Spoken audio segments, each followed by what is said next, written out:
السلام عليكم ورحمة الله وبركاته إن الحمد لله نحمده ونستعينه ونستغفره ونعوذ بالله من شرور أنفسنا ومن سيئات أعمالنا من يهده الله فلا مضل له ومن يضلل فلا هادي له وأشهد أن لا إله إلا الله وحده لا شريك له وأشهد أن محمدا عبده ورسوله صلى الله تعالى عليه وعلى آله وأصحابه وسلم تسليما كثيرا يا أيها الذين آمنوا اتقوا الله حق تقاته ولا تموتن إلا وأنتم مسلمون يا أيها الناس اتقوا ربكم الذي خلقكم من نفس واحدة وخلق منها زوجها وبث منهما رجالا كثيرا ونساء واتقوا الله الذي تسألون به والأرحام إن الله كان عليكم رقيبا يا أيها الذين آمنوا اتقوا الله وقولوا قولا سديدا يصلح لكم أعمالكم ويغفر لكم ذنوبكم ومن يطع الله ورسوله فقد فاز فوزا عظيما أما بعد فإن خير الحديث كتاب الله وخير الهدي هدي محمد صلى الله عليه وسلم شر الأمور محدثاتها وكل محدثة بدعة وكل بدعة ضلالة وكل ضلالة في النار أعوذ بالله من الشيطان الرجيم بسم الله الرحمن الرحيم والفجر وليالي عشر والشفع والوتر الحمد لله আল্লাহ রাব্বুল আলামিনের শেষ মেহেরবানি, তিনি আমাদেরকে সুস্থ রেখেছেন। আমরা দুরূদ ও সালাম পড়ি প্রিয় নবী সাল্লাল্লাহু আলাইহি সাল্লামের প্রতি, যিনি আল্লাহ রাব্বুল আলামিনের পক্ষ থেকে প্রেরিত নবী এবং রাসূল হিসেবে আমাদের কাছে আল্লাহ রাব্বুল আলামিন থেকে সমস্ত কিছু সবিস্তারে সুন্দরভাবে আমাদের কাছে তুলে ধরেছেন। তো আল্লাহ ইচ্ছায় আজকে আমরা ইসলামী আলোচনার এই পর্বে জিলহজ মাসের প্রথম 10 দিনের যে নেক আমলগুলো রয়েছে সে সম্পর্কে সংক্ষিপ্ত আকারে কিছু জানব। তো আজকে আরবি মাসের জিলকদ মাস 1442 হিজরি এবং জিলকদ মাসের খুব শেষের দিকে আমরা আছি, 27 তারিখে। তো হয়তো আর একদিন বা 2 দিন, কোনো কোনো অঞ্চলে আজকে 28 তারিখ, 1 বা 2 দিনের মধ্যে আমাদের সামনে থেকে জিলকদ মাস চলে যাবে। তো সামনে জিলহজ মাস আসবে এবং এই জিলহজ মাসে আমাদের কিছু করণীয় গুরুত্বপূর্ণ কাজ রয়েছে, যেগুলো অন্য সময় করলে আমরা এতটা সওয়াবের অধিকারী হতে পারবো না। তো এই জন্য আমাদের তৈরি হতে হবে এবং আমাদের খুব সামনেই এই সময়টা চলে আসছে, আমরা যাতে এই সময়টাকে আমরা কাজে লাগাতে পারি।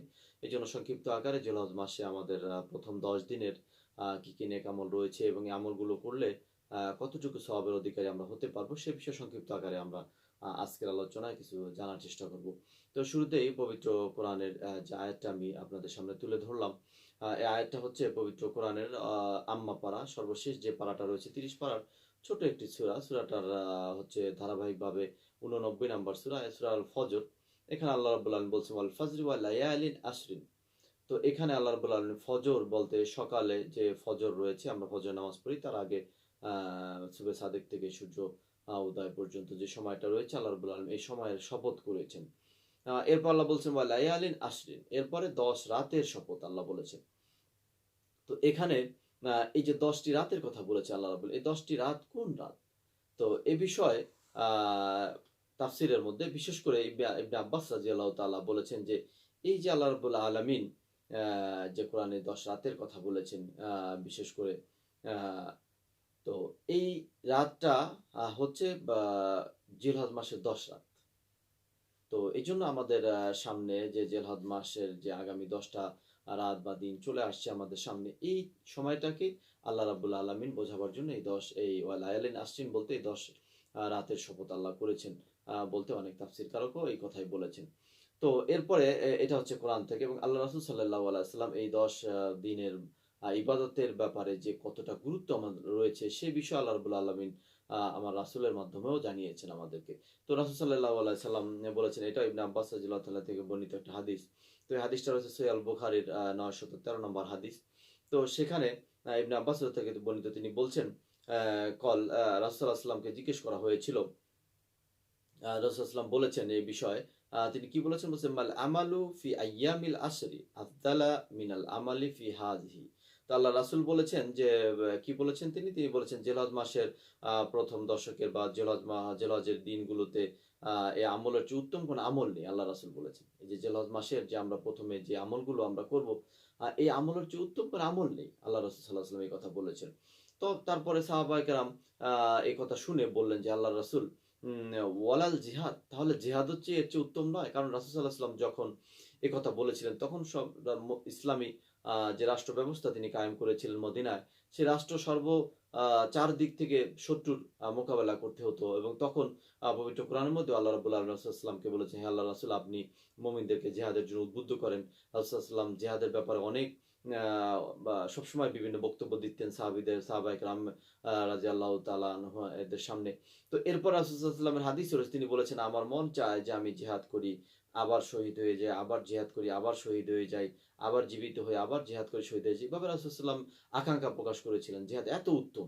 তো সাহাবায়ে কেরাম বললেন, হে আল্লাহর রাসূল, আপনি জিলহজ মাসের ১০ দিনের বা জিলহজ মাসের প্রথমের আমলগুলোকে আপনি এত গুরুত্বপূর্ণ আমল বলছেন, তো তাহলে কি আমরা কি জিহাদও কি এর চেয়ে উত্তম নয়? তো জিজ্ঞেস করলেন জানার জন্য, কারণ তখন সবচেয়ে উত্তম আমলই ছিল জিহাদ। তো রাসূল সাল্লাল্লাহু আলাইহি ওয়াসাল্লাম এইজন্য রাসূল সাল্লাল্লাহু আলাইহি ওয়াসাল্লামকে যখন এই প্রশ্ন করলেন, তখন তিনি উত্তরে প্রথমে বললেন যে ওয়ালাল জিহাদ।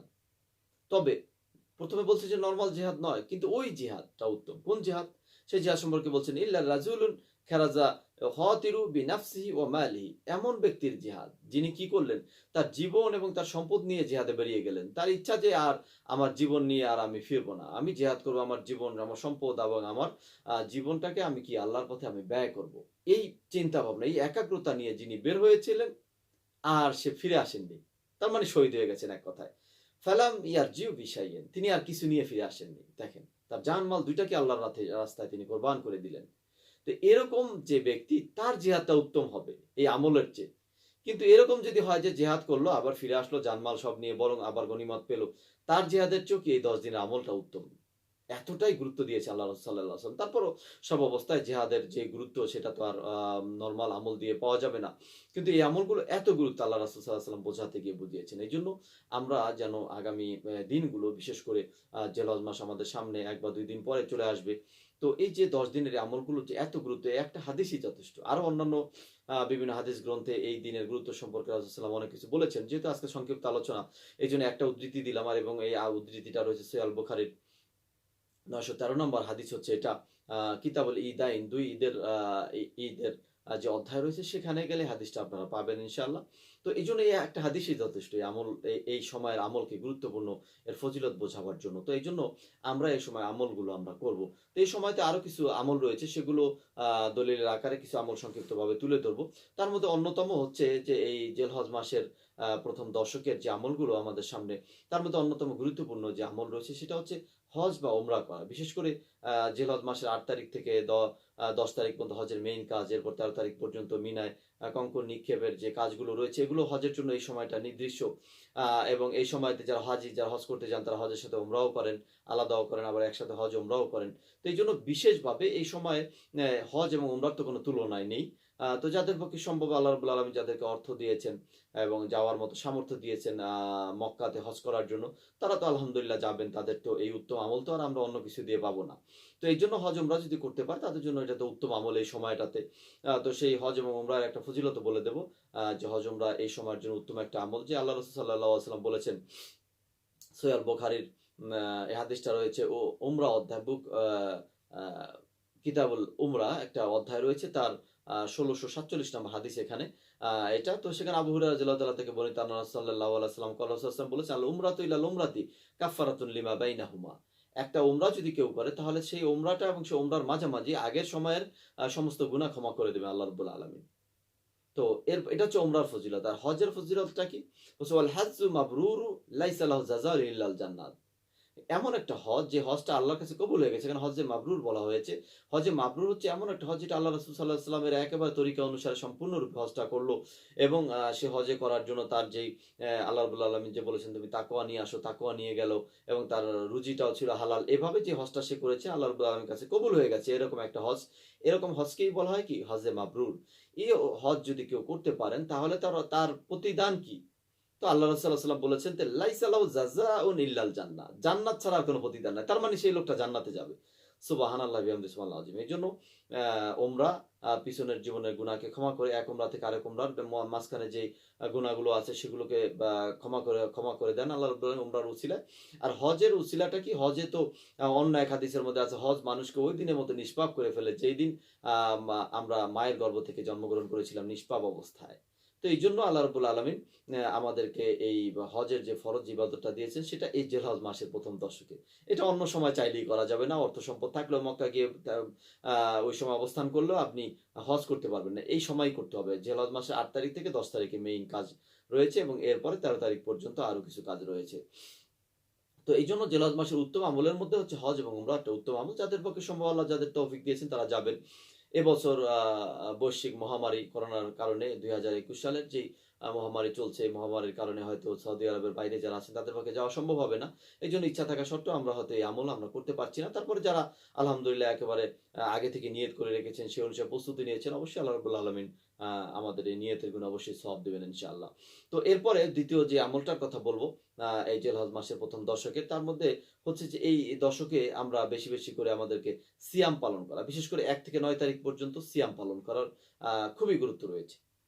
কারণ এই সময়টাতে ইবাদতবন্দি করলে খুবই আ ও সওয়াব পাওয়া যাবে যেহেতু আল্লাহ রাসূল সাল্লাল্লাহু আলাইহি ওয়াসাল্লামের হাদিস রয়েছে। তো এইজন্য এই সময়টাতে আমাদের যাদের পক্ষে সম্ভব আমরা ১ তারিখ থেকে ৯ তারিখ পর্যন্ত আমরা সিয়াম বা রোজা পালন করার আমরা চেষ্টা করব। তো যদি আপনি শরীর স্বাস্থ্য যদি ভালো থাকে আর যদি সম্ভব হয় তাহলে আমরা ১ থেকে ৯ তারিখ পর্যন্ত সিয়াম পালন করব। তো মনে রাখতে হবে এই সিয়াম অবশ্যই এটা নফল সিয়াম আপনি না রাখলে আপনি গুনাহগার হবেন না। কিন্তু রাখলে অনেক সওয়াবের অধিকারী আপনি আমি হব। এবং এটা হাজিদের জন্য নয়। যারা হজ করতে যাবেন তারা তো অবশ্যই আ বা ৮ তারিখ থেকে বা আপনার হজের কার্যক্রমের মধ্যে থাকবেন। তখনকার দিনগুলোতে তাদের জন্য কি আ হজ অবস্থায় তাদের জন্য কি এই সিয়াম পালন করা চলবে না।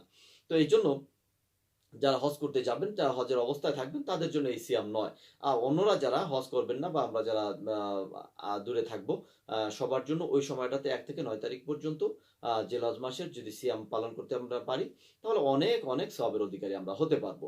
তো এইজন্য যাদের পক্ষে সম্ভব আপনারা চেষ্টা করবেন এই রমাজানের সিয়ামের পরে যে গুরুত্বপূর্ণ সিয়াম আছে কতগুলো, তার মধ্যে অন্যতম গুরুত্বপূর্ণ সিয়াম হচ্ছে এই সময়টাতে পড়লে এই সিয়ামটা করলে আমরা অনেক সওয়াবের অধিকারী হতে পারবো। বিশেষ করে আর যদি আমরা খুব ব্যস্ত থাকি বা কাজের খুবই চাপ যে আমার পক্ষে ৯ টা রোজা রাখা সম্ভব নয়, তাহলে আপনি চাইলে ভেঙে, ভেঙে যে কটা রাখতে পারেন চাইলে রাখবেন। কিন্তু বিশেষ করে অন্তত একটা রোজা অবশ্যই আমাদের সবাইকে রাখার চেষ্টা আমরা করব। সেই রোজাটা হচ্ছে ৯ তারিখের রোজা বা আরাফার রোজা। ইয়ামুল আরাফা। আল্লাহ রাসূল সাল্লাল্লাহু আলাইহি ওয়াসাল্লাম এই রোজা সম্পর্কে ফজিলত বর্ণনা করেছেন। তিনি বলেছেন এই হাদিসটা রয়েছে সহিহ আল মুসলিম থেকে উদ্ধৃতি দেব। সহিহ আল মুসলিমের ২৬১২ নম্বর হাদিসের শেষের অংশ। হাদিসটা অনেক লম্বা। তার শেষের অংশটা যদি আপনারা দেখেন তাহলে সেখানে আল্লাহ রাসূল সাল্লাল্লাহু আলাইহি ওয়াসাল্লাম বলেছেন কাতাদা রাদিয়াল্লাহু তাআলা থেকে বর্ণিত হাদিস তিনি বলেছেন রাসূল সাল্লাল্লাহু আলাইহি ওয়াসাল্লামকে জিজ্ঞেস করা সিয়ামু ইয়ামুল আরাফা। তিনি বললেন যে এই ইয়ামুল আরাফার দিনের যে সিয়ামটা আহতাসিবু আলাল্লাহ আমি আশা করছি আল্লাহ রাব্বুল আলামিনের কাছে আই ইউকাফিরাল সানাতাল্লাতী ক্বাবলাহু ওয়াস সানাতাল্লাতী বাদাহু। এই একটা সিয়ামের দ্বারা এই আরাফার দিনের একটা সিয়াম যে পালন করবে এর দ্বারা আল্লাহ রাব্বুল আলামিন তার বিগত ১ বছরের গুনাহ এবং সামনের ১ বছরের গুনাহ ২ বছরের গুনাহ ক্ষমা করে দেবেন। সুবহানাল্লাহি বিহামদিহি সুবহানাল্লাহ আযীম। চিন্তা করেন। তাহলে এত ফজিলতপূর্ণ একটা সিয়াম আমাদের সামনে। আপনি আমরা কে আছি যে বলতে পারি আমাদের গুনাহ নেই? গুনার শেষ নেই আমাদের।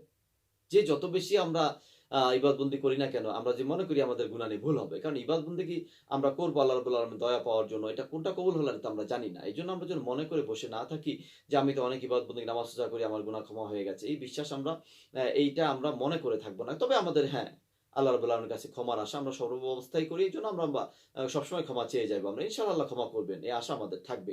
তো বিশেষ করে একটা সিয়াম ইয়ামুল আরাফার এই আরাফার দিনের এই সিয়ামটা যদি আমরা রাখি তাহলে আমাদের বিগত ১ বছর এবং সামনে ১ বছর ২ বছরের গুনাহ ক্ষমা হয়ে যাবে। এইজন্য সবার প্রতি অনুরোধ থাকবে যারা আলোচনা শুনবেন তাদের বিশেষ করে অনুরোধ থাকবে বা আপনারা আলোচনাগুলো ছড়িয়ে দেবেন।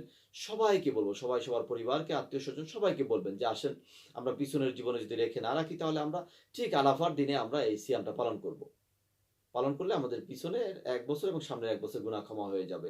এবং এটা সহিহ হাদিস, এটা সহিহ আল মুসলিমের হাদিস 2612 নম্বর হাদিসের শেষের অংশে আপনারা দেখলে এই হাদিসটা পাবেন। তো এখানে একটু সম্পূরক হিসেবে একটু বলে রাখি যে এই হাদিসটা সহিহ আল মুসলিমের মধ্যে এই হাদিসটা রয়েছে। এখানে আল্লাহ রাব্বুল আলামিন রাসূল সাল্লাল্লাহু আলাইহি ওয়াসাল্লাম আমাদেরকে যে কথাটা জানালেন যে আরাফার দিনে যে আমরা সিয়াম পালন করি তাহলে তিনি 1 বছরের সামনে 1 বছর পিছনে 1 বছর গুনাহ ক্ষমা করবেন। কারণ এটা আল্লাহ রাসূল সাল্লাল্লাহু আলাইহি ওয়াসাল্লাম আল্লাহর তিনি আশা করেছেন যে আল্লাহ করবেন। তার মানে এটা আল্লাহ করবেন অবশ্যই ইনশাআল্লাহ। কিন্তু অন্য এক হাদিসে রাসূল সাল্লাল্লাহু আলাইহি ওয়াসাল্লাম বলেছেন যে ৯ তারিখের সিয়াম। তো এই ৯ তারিখ বলতে আসলে তিনি আরাফার কথাই বুঝিয়েছেন বলতে আমরাই বুঝি। তো কেউ বলেছেন যে অঞ্চলে ৯ তারিখ সেই ৯ তারিখে রাখলেই চলবে। তো এটা একটা মতান্তরপূর্ণ একটা মাসালা, আমরা বিতর্কে যাচ্ছি না।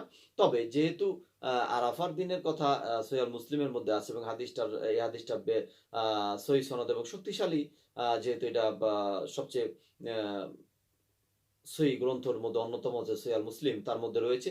এইজন্য আমরা ইয়ামুল আরাফাটাকেই বলবো। আর ইয়ামুল আরাফা হচ্ছে পৃথিবীর মধ্যে কোনো জায়গায় গেলে পাওয়া যাবে না সৌদি আরব ছাড়া।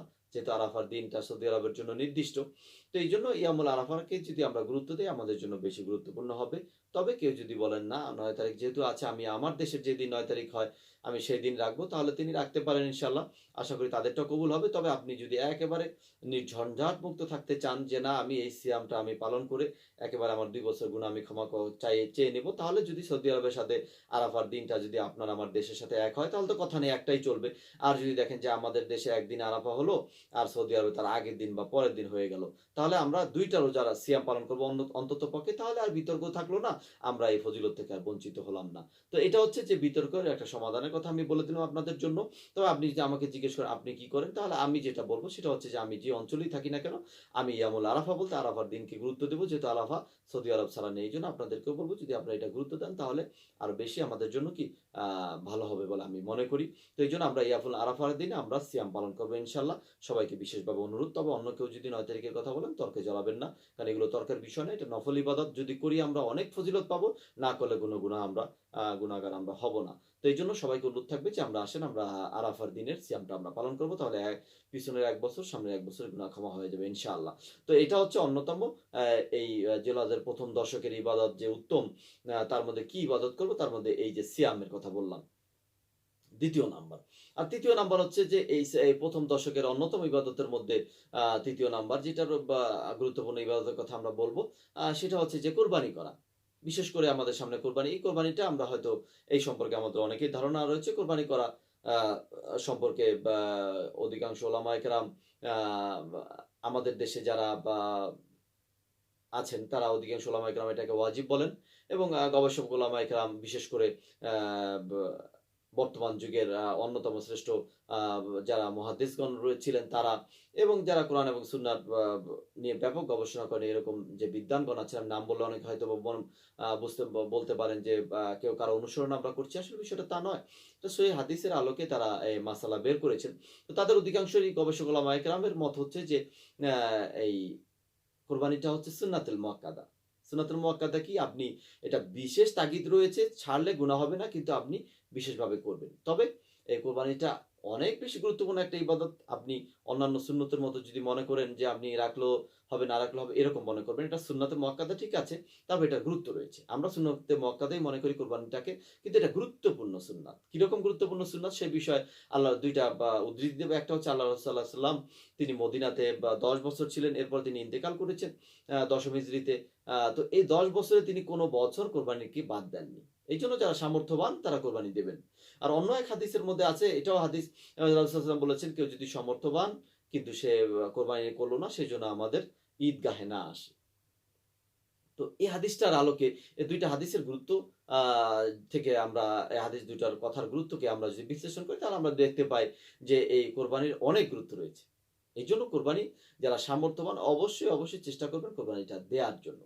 কারণ কোরবানি সম্পর্কে পবিত্র কোরআনের মধ্যেও আছে, আল্লাহ রাব্বুল আলামিন বলেছেন পবিত্র কোরআনের সূরা আল আনামের মধ্যেও আল্লাহ রাব্বুল আলামিন এই পবিত্র কোরআনের আমাদের এই কোরবানির কথা আল্লাহ রাব্বুল আলামিন বলেছেন যে কোরবানি করলে কি হবে? আল্লাহ বলছে কুল ইন্না সলাতি ওয়া নুসুকি ওয়া মাহইয়ায়া ওয়া মামাতি লিল্লাহি রাব্বিল আলামিন।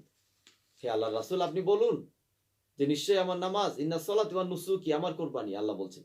সূরা আল নামের 162 নম্বর আয়াত হচ্ছে এটা। সেখানে স্পষ্টভাবে আল্লাহ রাব্বুল আলামিন বলছে, আল্লাহ রাসূলকে বলতে বলছে, আল্লাহ রাসূল আপনি বলুন যে আমার নামাজ আমার কোরবানি। দেখেন নামাজের পরে এখানে আল্লাহ কোরবানির কথা বলেছেন। এজন্য কোরবানি একটা গুরুত্বপূর্ণ ইবাদত এবং আল্লাহ রাব্বুল আলামিন নৈকট্য লাভের অন্যতম একটা ভালো মাধ্যম হচ্ছে এই কোরবানি করা। এইজন্য এই জিলহজ মাসের এই 10 তারিখে হচ্ছে কোরবানির জন্য উত্তম দিন। এরপরে আরো 3 দিন করা যায়। আইয়ামে তাশরিকের দিনগুলো রয়েছে। পরবর্তী 11, 12, 13 এই 3 দিনও কোরবানি, টোটাল মোট 4 দিন কোরবানি করা যায়। এইজন্য যাদের পক্ষে সম্ভব ১ম দিন কোরবানি করবেন, এটা উত্তম। আর যদি ১ম দিন কোনোভাবে সম্ভব না হয়, যে যেকোনো কারণে সমস্যার কারণে, তাহলে বাকি পরবর্তী 3 দিনে করে নেবেন, ইনশাআল্লাহ এটা কবুল হবে। তো এটাও একটা উত্তম একটা ইবাদত। এই ১ম দশকের ইবাদত আমরা সবাই যারা সামর্থ্যবান আছি আমরা চেষ্টা করব আল্লাহ রাব্বুল আলামিনের খুশি আ অর্জন করার জন্য, এই ইবাদতটাও করার জন্য, কোরবানি করার জন্য। তো এটা হচ্ছে অন্যতম এই একটা কাজ, গুরুত্বপূর্ণ। এবং এটার সাথে একটা রাসূল সাল্লাল্লাহু আলাইহি ওয়াসাল্লামের আরেকটা আমলের কথা বলেছেন। কারণ আল্লাহ রাসূল সাল্লাল্লাহু আলাইহি ওয়াসাল্লাম যেটা বলেছেন সেটা করাও ইবাদত, যেটা নিষেধ করেছেন সেটা ছেড়ে দেওয়া ইবাদত। তার মধ্যে রাসূল সাল্লাল্লাহু আলাইহি ওয়াসাল্লাম বলেছেন, কেউ যদি কোরবানি করার ইচ্ছা পোষণ করে, তাহলে কি হবে? তাহলে সে যেন তার নখ এবং চুল না কাটে। এইজন্য চুল এবং নখটা আমাদের জন্য কাটা চলবে না জিলহজ মাস প্রবেশ করলে। তো এটা মনে রাখবেন, জিলহজ মাসটা যখন আমাদের সামনে চলে আসবে, সেটা ১ তারিখ থেকে। তো ১ তারিখে আসার আগে ২৯ তারিখ যদি এই মাস ৩০ হয়, তো ৩০ এ ভরসায় যদি আমরা বসে থাকি, আর যদি মাস ২৯ শেষ হয়ে যায়, তাহলে তো পারবেন না। এইজন্য যাদের নখ এখনো আছে যে একটু বড়, যে আরো ১০ দিন থাকলে হয়তো অনেক বেশি বড় হয়ে যাবে বা চুলটা বেশি বড় হয়ে যেতে পারে, আপনি ওইভাবে সচরাচর অভ্যস্ত নন। তাহলে আর আজকে হয়তোবা ২৭ তারিখ, কোনো অঞ্চলে ২৮ তারিখ হতে পারে জিলহজ মাসের। তাহলে হয়তো ১ দিন আছে। আর ১ দিনের মধ্যে চুলটা এবং নখটা আমরা সবাইকে কেটে নেওয়ার জন্য অনুরোধ করব। যারা কোরবানি করার নিয়ত করবেন তাদের জন্য। বাকি সময়টাতে আপনি আমি আ আগে এবং পরে যদি আমাদের নখটা চুল কাটি, তাহলে কোনো সমস্যা নেই। এই ১০ দিন চুল এবং নখ না কাটার জন্য আল্লাহ রাসূল সাল্লাল্লাহু আলাইহি ওয়াসাল্লামের পক্ষ থেকে নির্দেশ। এজন্য আমরা এটাকে পালন করার চেষ্টা করব যারা কোরবানি করবেন। আর যারা করবেন না তাদের হিসাব আলাদা। এজন্য আ এটা। আর অন্য এক হাদিসে রাসূল সাল্লাল্লাহু আলাইহি ওয়াসাল্লাম বলছেন, যখন জিলহজ মাসের চাঁদ দেখা যাবে, এক কথায় তিনি বলছেন যে যখন জিলহজ মাসের চাঁদ দেখা যাবে, তখন তোমাদের কেউ যেন কি না করে, রাসূল সাল্লাল্লাহু আলাইহি ওয়াসাল্লাম বলছেন, তখন তোমাদের কাজ হবে চুল এবং নখ যেন আমরা না কাটি। তো এজন্য আমাদেরকে এই আমলটা, যেহেতু রাসূল সাল্লাল্লাহু আলাইহি ওয়াসাল্লাম এটা আমাদেরকে বলছেন না করার জন্য, এই নিষেধ, এটা যদি আমরা না করি তাহলে এটাও একটা গুরুত্বপূর্ণ আমল হবে আমাদের জন্য।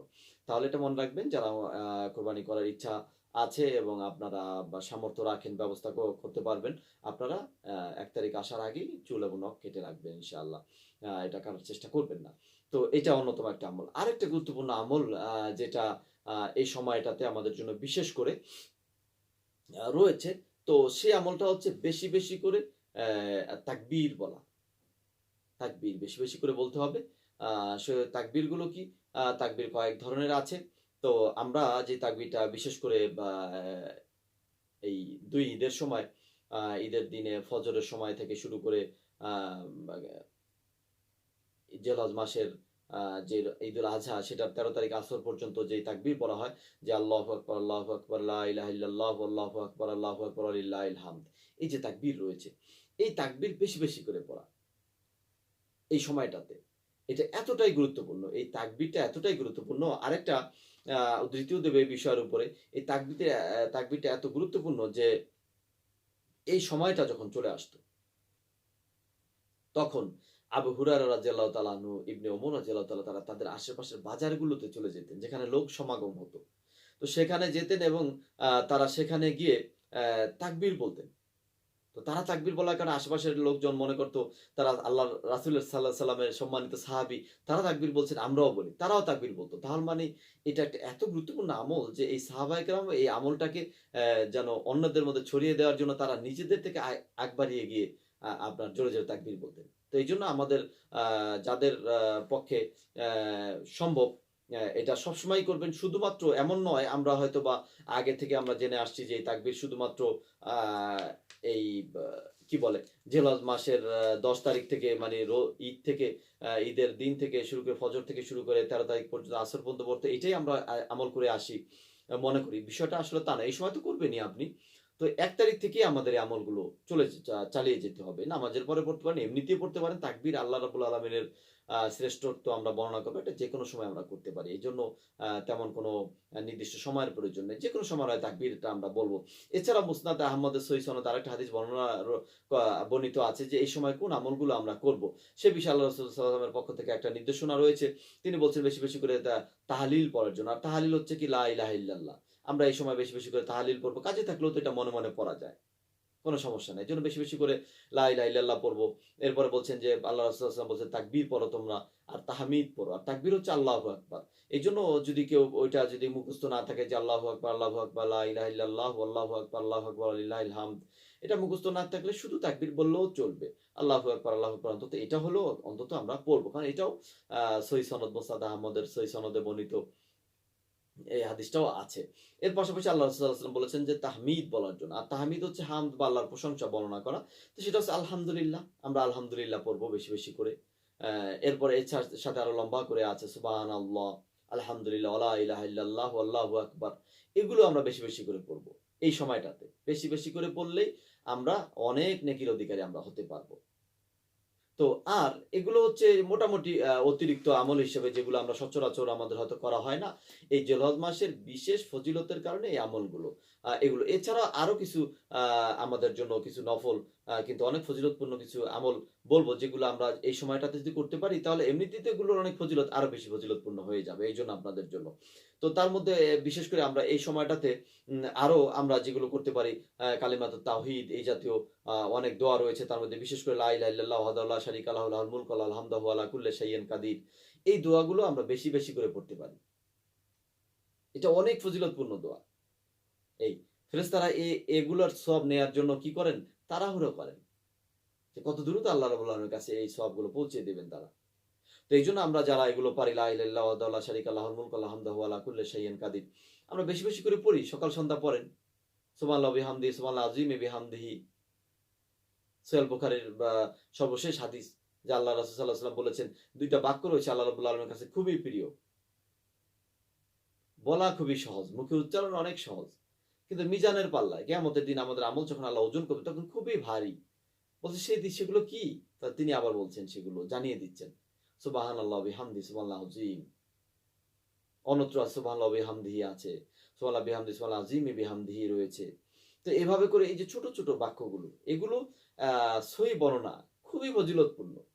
এছাড়া আমরা তো কত আমল করি যেগুলো আসলে সহি দলিল নেই, ফজিলত নেই, ভুয়া ফজিলত আমরা সেগুলো আমল করি। এগুলোর আমল আমাদেরকে যাচাই বাছাই করে করতে হবে। এগুলো পরিহার করতে হবে। আগে পরে আমরা যেগুলো করেছি, যেগুলো সম্পর্কিত কোনো সঠিক প্রমাণ নেই। ছোট, ছোট চটি বইয়ের মধ্যে পেয়ে আমরা করেছি। এগুলো করবেন না। আমি যেগুলো আপনাদেরকে বললাম, এগুলো আপনাদের আশেপাশে যে ওলামায়ে কেরাম আছে তাদের কাছ থেকেও আপনি জানতে পারবেন। এগুলো সব সহিহ বর্ণনা। এগুলো সবাই জানেন। সব ওলামায়ে কেরাম সবাই এগুলো ব্যাপারে কোনো মতান্তর করেন না।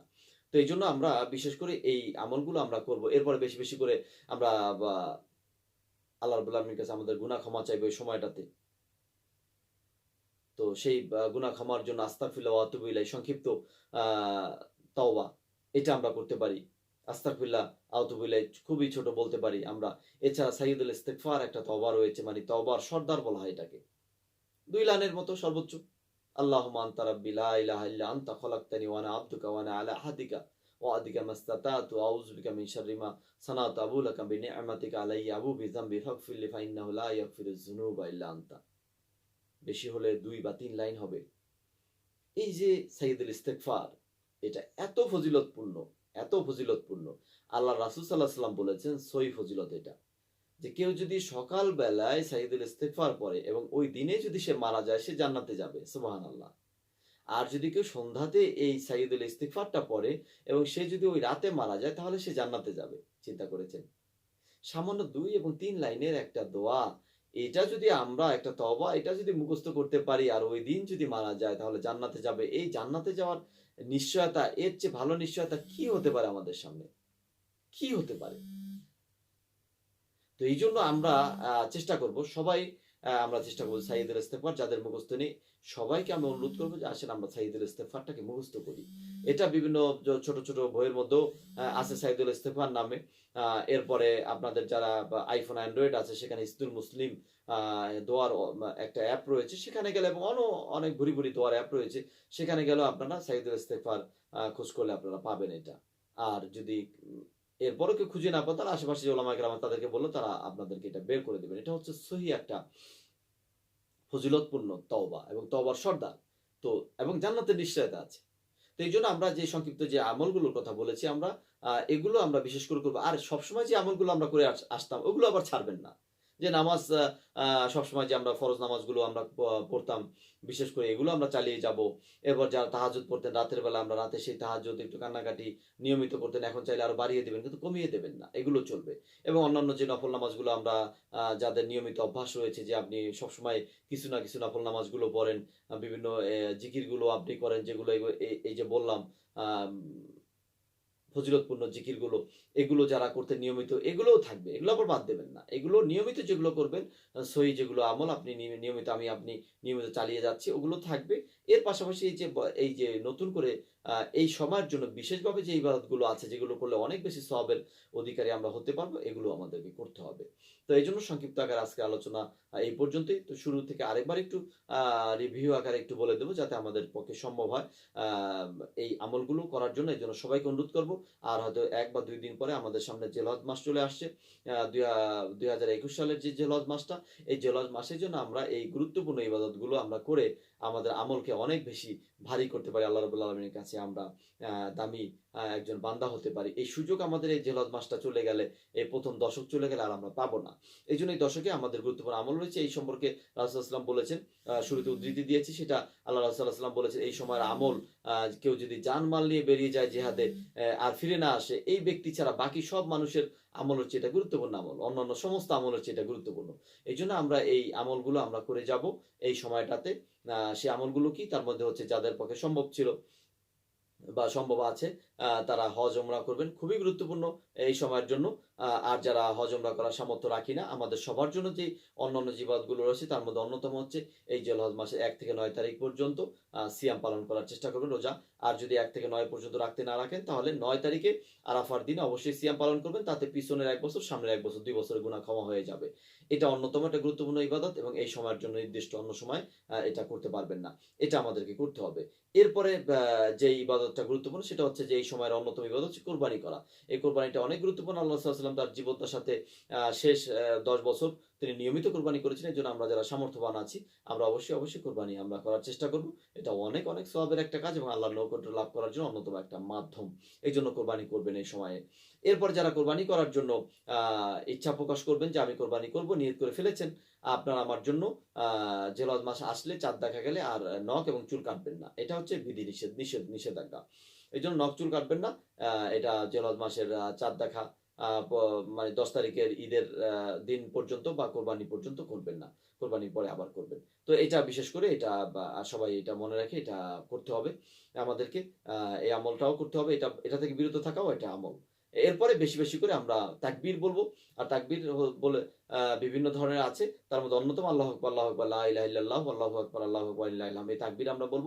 এছাড়া আল্লাহ রাসূল সাল্লাল্লাহু আলাইহি ওয়াসাল্লাম এই সময়ের অন্য আমল শিখিয়ে দিয়েছেন। তিনি বলছেন বেশি করে তোমরা আম আ লা ইলাহা ইল্লাল্লাহ এটা বেশি করে পড়ো তোমরা। তো সেটা হচ্ছে তাহলিল। তিনি বলছেন বেশি করে তোমরা তাকবীর বলো। আমরা শুধু আল্লাহু আকবার, আল্লাহু আকবার আমরা বলব।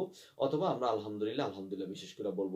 এছাড়াও এগুলো আমরা শুধুমাত্র জিলহজ মাসের ১০ থেকে ১৩ তারিখ পর্যন্ত পড়ব বিষয়টা তেমন নয়। এটা হচ্ছে যে আমরা ১ তারিখ থেকেই জিলহজ মাসের ১০-১৩ তারিখ পর্যন্ত আমরা নিয়মিত এই আমলগুলো করে যাব। এই আমলগুলো অনেক গুরুত্ব রয়েছে। এর পাশাপাশি আমরা সাইয়্যিদুল ইস্তেগফার যাদের মুখস্থ রয়েছে পড়বেন। আর যদি মুখস্থ না থাকে তাহলে সাইয়্যিদুল ইস্তেগফারটা মুখস্থ করার চেষ্টা করবেন। বেশি করে পড়বেন। আর যারা নিয়মিত তাহাজ্জুদ পড়তেন তারা তো পড়বেনই। আর তাহাজ্জুদ যদি অন্য সময় পড়ে না থাকেন তাহলে এই ১০ দিনে তাহাজ্জুদ পড়বেন। আর একটা জিনিস শুরুতে বলতে ভুলে গেছি সেটা হচ্ছে যে এই ১০ দিনে আমলের মধ্যে আরেকটু গুরুত্বপূর্ণ আ আমাদের আমলকে যদি আরেকটু ভারী করতে চাই তাহলে আমরা বেশি করে আসেন কোরআন পড়ি।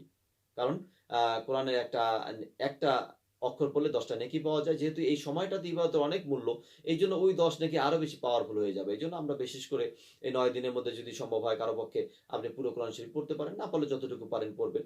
নির্দিষ্টভাবে যে না পড়তেই হবে এতটুকু সেরকম নয়। এই সময়টাতে যেহেতু ইবাদত করলে পূর্ণ সময় খুব বেশি সওয়াবের অধিকারী হতে পারবো। এইজন্য এই ইবাদতগুলো করব। আমরা বেশি, বেশি করে জিকির আজকার করব। যেগুলো বৈধ জিকির আ যেগুলো বলেছি সুবহানাল্লাহ বিহামদিহি সুবহানাল আযীম বিহামদিহি এগুলো বলবেন। সুবহানাল্লাহি আলহামদুলিল্লাহ ওয়া লা ইলাহা ইল্লাল্লাহ আল্লাহু আকবার এগুলো বলবেন। এবার আস্তাগফিরুল্লাহ ওয়া আতুবু ইলাইহি বেশি, বেশি করে আমরা পড়ব। এবং সকাল সন্ধ্যা বিশেষ করে এই সুবহানাল্লাহ, আলহামদুলিল্লাহ, লা ইলাহা ইল্লাল্লাহ, আল্লাহু আকবার বা সুবহানাল্লাহি ওয়া বিহামদিহি সুবহানাল আযীম এগুলো সকাল সন্ধ্যা বেশি, বেশি করে পড়বেন। এগুলো এত গুরুত্বপূর্ণ এগুলো। তো এগুলো যদি এই মাত্র কয়েকটা আমলের কথাই বললাম, ২, ৪, ৫ টা আমল বা ৫, ৭ টা আমলের কথা বললাম। মাত্র এই আমলগুলো আমরা যে যতটুকু যার পক্ষে সম্ভব আমরা যত বেশি করে করব, তত বেশি আমাদের আমল কি আল্লাহ রাব্বুল আলামিনের কাছে কি ভারী হবে ইনশাআল্লাহ। আল্লাহ ভারী করে দিবেন আমাদের আমলকে। তো সবাইকে সংক্ষিপ্ত আলোচনা এই পর্যন্তই। তো আমি সবাইকে অনুরোধ করব আমাদের সামনে আর ১-২ দিনের বেশি সময় নেই। এরপর জিলহজ মাস চলে আসবে যাতে আমাদের জিলহজ আমলগুলো মিস না হয়। এজন্য আমরা এই আমলগুলোকে আমি বলব আপনাদের সবাইকে আপনারা আরেকটু যাচাই করে দেখেন। কোরআন সুন্নাহর আলোকে সহিভাবে আমলগুলো বলেছি। যদি আমার কথায় কোনো ভুল কোনো কিছু আসে আমাকে কমেন্টসে জানালে আমি আমাকে সংশোধন করার চেষ্টা করব। আবার সেটা আপনাদেরকে জানাবো এটা ভুল থাকলে। তবে আমি যাচাই বাছাই করে বলেছি আমলগুলো সব সহিহ হাদিসের কোরআন এবং সহিহ হাদিসের আলোকে বলা আমল।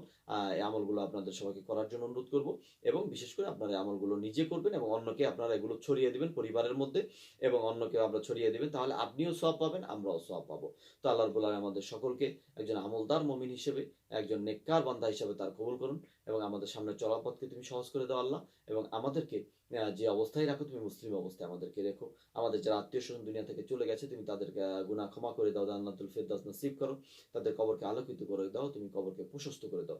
বিশেষ করে আমাদের বাবা-মা কে তুমি আল্লাহ ক্ষমা করে দাও, তাদের কবরকে আলোকিত করে দাও, কবরকে প্রশস্ত করে দাও এবং সর্বোপরি তুমি আমাদের সামনে যে চতুর্দিকে যে ভাইরাস রয়েছে যার কারণে আমরা চাইলেও আল্লাহ অনেক ইবাদত আমরা করতে পারি না মসজিদে গিয়ে, এই যে আমাদের জন্য প্রতিবন্ধকতা আছে তুমি এটা আমাদের থেকে দূর করে দাও। মুসলিম বিশ্বকে তুমি আল্লাহ এই ভাইরাস থেকে তুমি মুক্ত করে দাও এবং সর্বোপরি তোমার কাছে আমাদের আল্লাহ আকুল আবেদন তুমি আমাদেরকে কখন মৃত্যু দেবে আমরা জানি না, আমাদেরকে মুসলিম অবস্থায় ঈমান অবস্থায় তুমি দুনিয়া থেকে নিও। এই দাবি এই দাওয়া তোমার কাছে রেখে আজকে আলোচনা এখানে শেষ করছি। ওমা আলাইনা ইল্লাল বালাগ সুবহানাকাল্লাহুম্মা ওয়া বিহামদিকা আশহাদু আল্লা ইলাহা ইল্লা আনতা আস্তাগফিরুকা ওয়া আতুবু ইলাইক। আসসালামু আলাইকুম ওয়া রাহমাতুল্লাহি ওয়া বারাকাতুহু।